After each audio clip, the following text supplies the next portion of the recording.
Hello, c'est HR, votre chroniqueur. Alors vous le savez, je suis un fan inconditionnel de la saga cinématographique Mission Impossible. Naturellement, j'ai revu la totalité des opus et dernièrement sur ma chaîne YouTube, je vous ai représenté en images le résumé de cette saga extrêmement divertissante. Je vous avais d'ailleurs précisé pour l'occasion que je vous ferai mon retour lorsque j'aurai vu ce 8e opus. Et bien c'est chose faite. Hier soir au Pâté Gaumont de Carré Sénart, j'ai eu l'occasion de voir ce film en avant-première. Naturellement, il faut que je vous en parle. Mais avant cela, n'oubliez pas, ceux qui ne sont pas abonnés, pensez à le faire. Pensez à la petite cloche pour les notifs. Et surtout, pensez à me mettre en commentaire le titre de votre opus préféré de cette saga Mission Impossible. Let's go!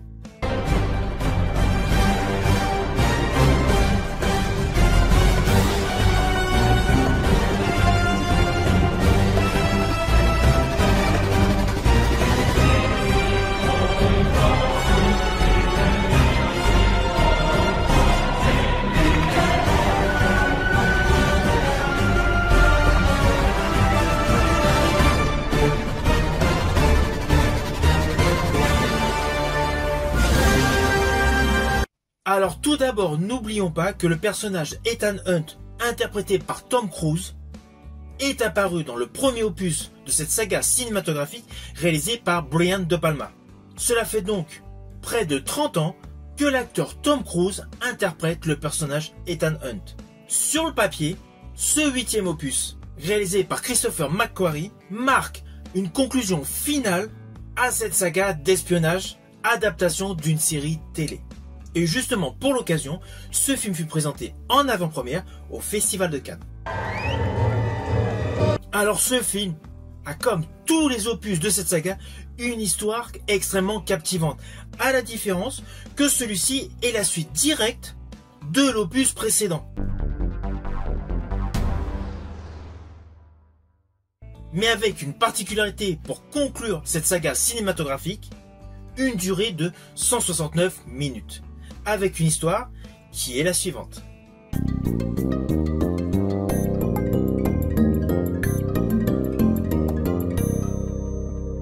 Alors dans ce film, le personnage Ethan Hunt, porté par Tom Cruise, doit tout simplement retrouver l'entité, une intelligence artificielle. À cela s'ajoute un conflit interne résultant de son origin story avec le personnage machiavélique Gabriel, et toutes les instances gouvernementales de par le monde qui sont tout simplement à la poursuite de l'agent Hunt. Ceci dit, je tiens à vous préciser, pour ceux qui n'ont pas vu l'opus précédent, à la fin de celui-ci, le personnage Ethan Hunt avait gardé la fameuse clé permettant le contrôle de l'entité. C'est pour cela que toutes les agences gouvernementales le poursuivent, mais surtout, c'est la raison principale pour laquelle dans l'histoire, il se cache depuis plusieurs mois. Alors, je vous rassure, pour comprendre cet opus, vous n'êtes pas du tout obligé de faire comme moi, avoir revu la totalité de la saga. S'il y en a un, vous devez voir éventuellement donc Mission Impossible Dead Reckoning partie 1, mais in fine, ce n'est pas vraiment une nécessité, car dans cet opus, il y a pas mal de rappels. De ce fait, vous pouvez apprécier pleinement ce film sans avoir vu les autres opus de la saga. Naturellement, étant caché, il faut qu'il reforme son équipe, et là, cela va être extrêmement compliqué, et à cela s'ajoute la recherche du fameux sous-marin soviétique, le Sébastopol, où il ne sait absolument pas où il se trouve. Alors, ne vous inquiétez pas, je n'irai pas plus loin sur les lignes scénaristiques de ce film. Vous savez, je préfère que vous profitiez tout simplement de l'histoire de ce film en allant le voir. Néanmoins, à la fin de cette vidéo, je vous préciserai mon ressenti sur l'avenir de cette franchise et surtout les moments clés que j'ai préférés visuellement, naturellement, sans vous spoiler sur l'histoire. Alors dans ce film, naturellement, vous allez retrouver tous les personnages importants de Mission Impossible Dead Reckoning. À cela s'ajoute pas mal de flashbacks sur des moments emblématiques de la saga. Alors perso, c'est de la fanservice, c'est évident. Mais lorsqu'on est aficionados de cette saga, cela fait plaisir. Certes, cela n'apporte pas grand chose au déroulé de l'histoire, Mais le fait de retrouver certaines séquences phares de cette saga, cela fait plaisir. Ainsi, Christopher McQuarrie, qui avec cet opus réalise son 4e Mission Impossible aux côtés de Tom Cruise, a voulu tout simplement rendre hommage à cette saga, avec naturellement, en figure de proue, le personnage Ethan Hunt, porté par Tom Cruise. Tom Cruise qui, malgré les décennies, est toujours au top sur le plan physique, car dans ce film, il y a 2 grosses cascades qui sont extrêmement spectaculaires. Alors, vous les devinez par le biais de la bande-annonce, mais sincèrement, lorsque vous allez les voir sur grand écran, c'est totalement bluffant. À cela s'ajoute, contrairement aux opus précédents de la saga, pléthore d'arcs narratifs sur beaucoup de personnages. De ce fait, l'histoire est davantage construite. Il n'y a pas uniquement que la cascade et youpi, Ethan Hunt va réussir un truc exceptionnel. Là, il y a vraiment des enjeux scénaristiques avec surtout une prise de conscience par rapport à l'IA. IA qui devient, au jour d'aujourd'hui, extrêmement envahissante suivant les corporations. Alors, outre le fait du déroulé de l'histoire qui est beaucoup plus énergique que l'opus précédent, le climax est parfaitement léché, la photographie est superbe et la musique toujours en adéquation avec chaque plan séquence. Il y a une grosse partie de ce film qui est assimilable à un manège. À la différence, c'est qu'il y a des personnages extrêmement édulcorés. Alors ceci dit, je vous préviens, dans cet opus, la quantité de personnages importants au déroulé de l'histoire est largement décuplée aux opus précédents. Mais le fait d'avoir assuré un traitement scénaristique plus édulcoré nous permet tout simplement de nous immerger totalement dans les 2 grosses scènes de cascade extrêmement bluffantes. Et pour l'heure, provoque énormément d'ombre à la saga des 007. Car c'est indéniable. Lorsque l'on voit le personnage Ethan Hunt interprété par Tom Cruise, au fil des différents opus, celui-ci, selon moi, joue totalement à jeu égal avec la saga de Ian Fleming. Alors naturellement, le côté le plus impressionnant dans cet opus est l'interprétation de Tom Cruise, surtout pour la réalisation de ses cascades. Lui qui a 62 ans.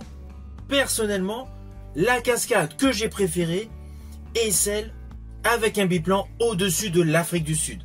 Elle est ultra spectaculaire et la mise en scène de Christopher McQuarrie offre un réel dynamisme à des séquences d'action extrêmement bluffantes. Ceci dit, Christopher McQuarrie sait maintenir une tension constante dans les moments dramatiques, dans les moments qui ne sont pas basés sur l'action movie.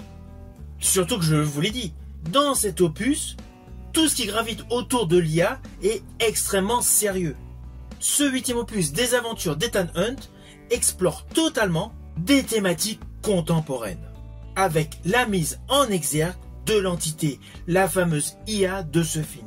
L'existence de cette entité ajoute de la réflexion et surtout de la profondeur scénaristique supplémentaire à la totalité du récit.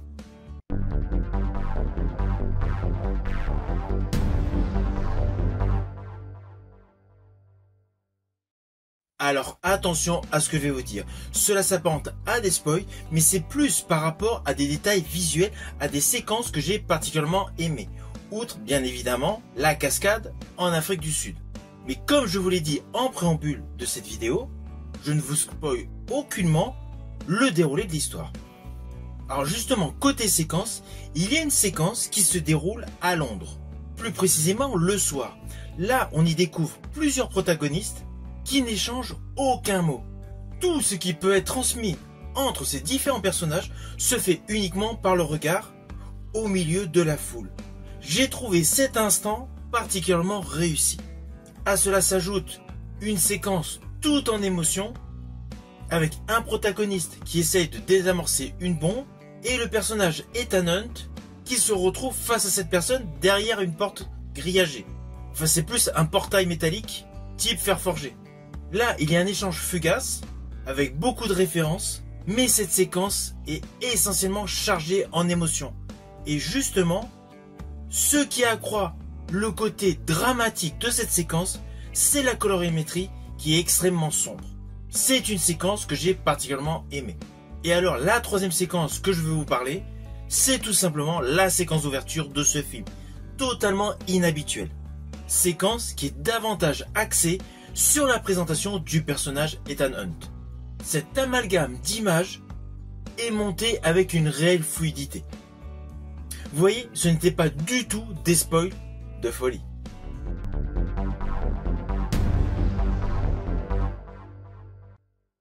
Alors au final, naturellement, c'est un film que je vous invite à aller voir au cinéma. N'attendez pas une sortie en Blu-ray. Si vous avez l'occasion, allez le voir sur grand écran. C'est un film totalement en adéquation avec la totalité de la saga Mission Impossible. À la différence que dans cet opus, la partie des masques est mise de côté. Mais bon, en dehors de cela, c'est un bon opus de la saga Mission Impossible. Ceci dit, il risque d'en décourager certains à cause de sa durée. Il est vrai que personnellement, je pense qu'on aurait pu supprimer un petit quart d'heure. Mais bon, le spectacle est au rendez-vous, l'histoire est très bien construite, et quant à l'avenir de Mission Impossible, je pense au vu du final de celui-ci qu'on va davantage vers une nouvelle génération d'équipes.